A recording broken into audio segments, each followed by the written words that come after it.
Welcome back to the Genesis Blueprint, where we explore timeless principles for education, leadership, and nation building through the stories of Genesis. Today, we come to the final day of creation. After 6 days of creating, organizing, separating, preparing, and entrusting humanity with responsibility, Genesis tells us something remarkable. God rested. For many people, the immediate assumption is that God rested because he was tired, which is normal to think. Because after a great work, you get tired and then you rest. But let's carefully observe the text. Genesis doesn't say that. Instead, it says that God had finished his work. He rested, he blessed the seventh day, and he made it holy. That sequence is worth reflecting on. Now let's move from observation to application. Here's one principle we can draw from this pattern and consider applying it to leadership and nation building. Sustainable leadership includes the discipline of reflection. Think about an architect.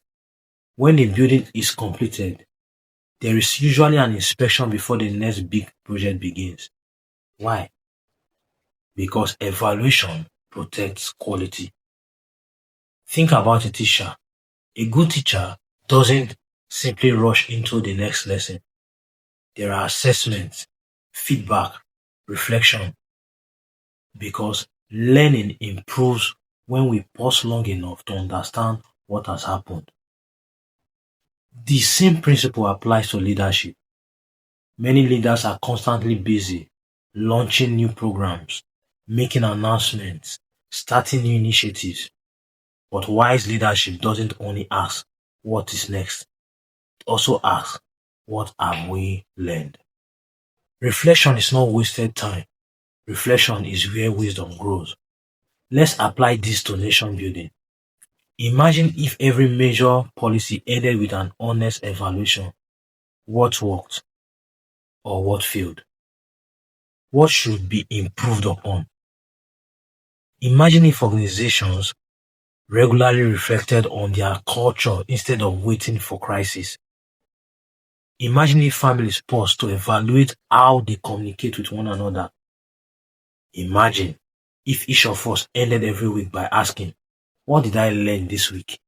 What should I continue? What should I change? Progress isn't simply moving forward. Progress is moving forward wisely. Perhaps that's one lesson this pattern invites us to consider. God reminds us that completion deserves reflection. Reflection prepares us for the next season. Without reflection, we risk repeating the same mistake. Without celebration, we forget to appreciate progress. Without reading, even meaningful work can become exhausting. Maybe that's why the seventh day stands at the end of the creation story, not as an interruption to the work, but as part of the work itself. Now let me leave you with this thought. Activity builds momentum, reflection builds wisdom, and healthy societies need both. Thank you for joining me throughout this first series of the Genesis Blueprint. In our next episode, we will do something really different. We will step back from the individual lessons and connect all 7 principles we have discovered into one framework in our very first blueprint review. Until then, remember, don't just read the story, study the pattern, because patterns reveal principles and principles shape civilization.